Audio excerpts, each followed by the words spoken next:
overcome the emotions that keep you connected to that experience, when you can recall an experience without the emotional charge, that's called wisdom. Now that's a different game in and of itself, because now you can understand that there's room now for possibility in your life. Now here's the funny thing about it.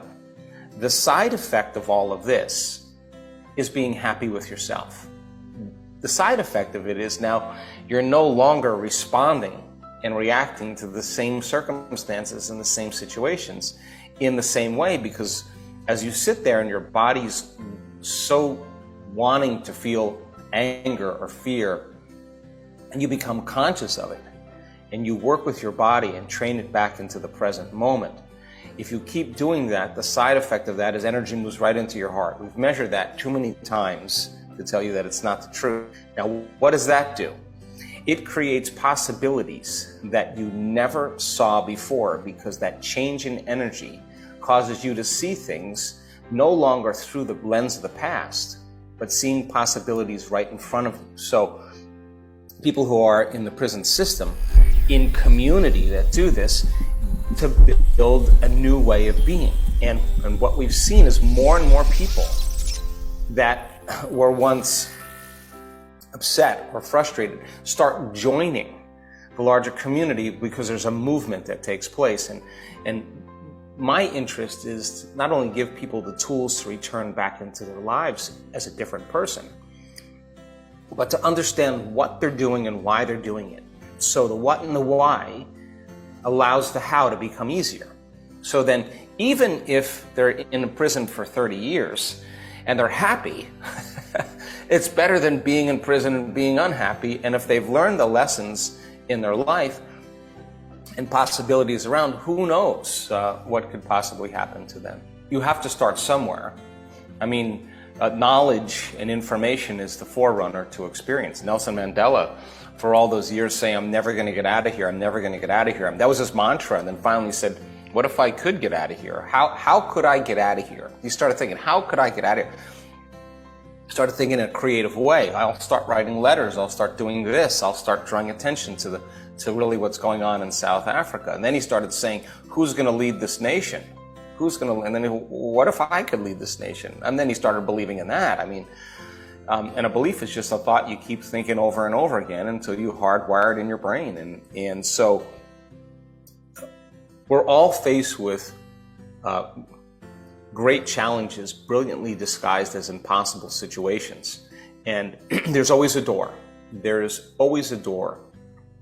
And so your personality creates your personal reality. It's that simple. And your personality is made up of how you think, how you act, and how you feel. So the present personality who's listening to this show has created the present personal reality called their life, which means if you're going to change something in your personal reality, in your life, you got to change your personality. You have to change. Nothing changes until you change. That's the bottom line. So then the word meditation literally means to become familiar with. That's what that symbol means, to become familiar with. So the inmate is sitting there and he's starting his or her journey on the process of meditation. And here comes the thoughts. I can't, I'll never change. I want to kill this person turned me in, I'm angry. And here comes the barrage of the thoughts, the habits and behaviors, and the emotions. Now, most people, the moment that happens, they don't want to look anymore. They get up, they start getting busy, they get on their cell phone, they start working out, whatever they do to distract them from that feeling. But great courage, the greatest courage is to look at that, because when you can become so familiar, Fritzy, with that thought, so conscious of that unconscious thought that has been slipping by your awareness unnoticed, to the point where you can say, oh, you can recognize the thought and you don't accept it, you don't believe it, you don't surrender to it without analyzing, you're aware of it. Now that's a victory.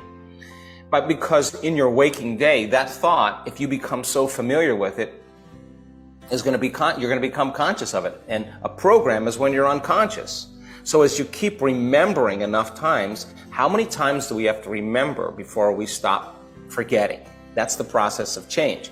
And if it takes 1,000 times of trial and error and you're persistent, sooner or later you're going to be like, I'm not going to believe in that thought anymore. By the same means, if you complain and you blame and you make excuses and you feel sorry for yourself and you talk trash about other people, don't you know that in order to create a new personality, you have to become so conscious of those unconscious, even the way you speak and the way you act, that you wouldn't go unconscious to that state again. Now here's the hardest part. When the body starts getting aroused and starts feeling anxiety and fear and starts feeling anger and hatred and frustration and wants to be violent and feels pain and suffering and guilt and shame, this is great courage. If you could settle the body back down into the present moment and teach it that it's no longer the mind, if you keep doing that, in time you will sense the first sensation in your body that starts the emotional response. You'll get so familiar with that emotional response that you'll catch it before it happens. Now, that is retiring the old self. Nerve cells that no longer fire together, no longer wire together. And you start pruning apart circuitry in your brain that has to do with memories of the past. By the same means, if you're no longer behaving the same way, you're no longer lighting those circuits up as well.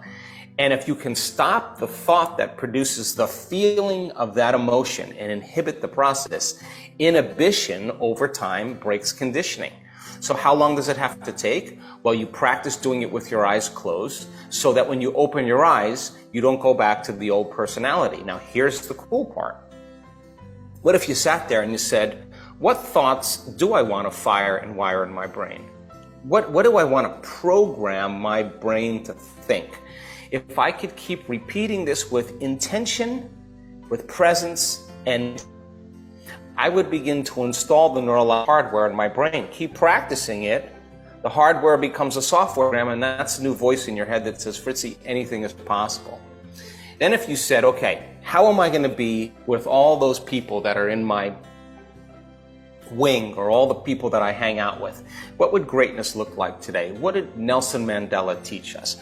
What did Martin Luther King teach us? What did Gandhi teach us? What did Wallace teach us? What did Joan of Arc teach us? What does greatness look like? What are great people in history? What did they do that overcame any circumstance in their life? Let me review that. Let me study that, because that would be the raw materials for me to build a new mind.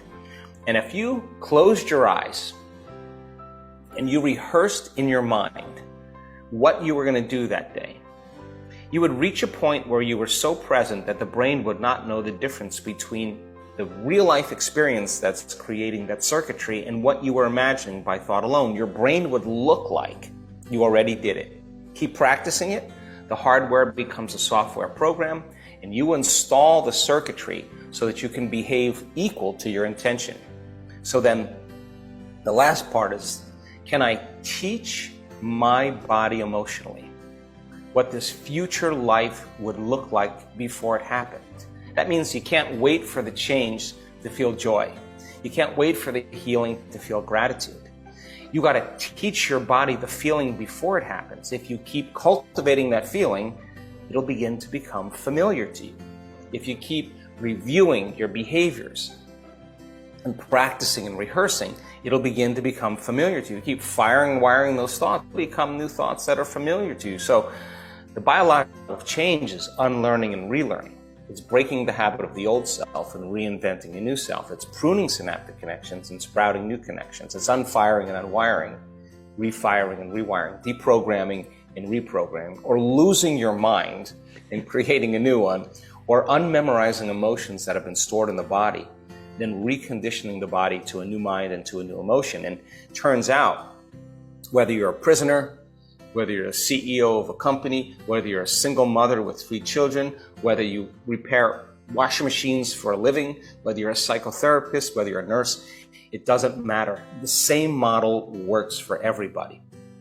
And that new personality then is thinking differently, is acting differently, and feeling differently. We have no idea what kind of possibilities that could show up as a result of personal transformation and change. And so many times, the first change that happens is, aside from a change in well-being, there's a huge change in body's health. We've seen cancers and diabetes and lupus and rheumatoid arthritis and rare genetic disorders, anxiety, depression, that never changed with any model of healthcare, all of a sudden disappear. And you say to the person, where is that disease? And they'll say, oh, it's in the old person.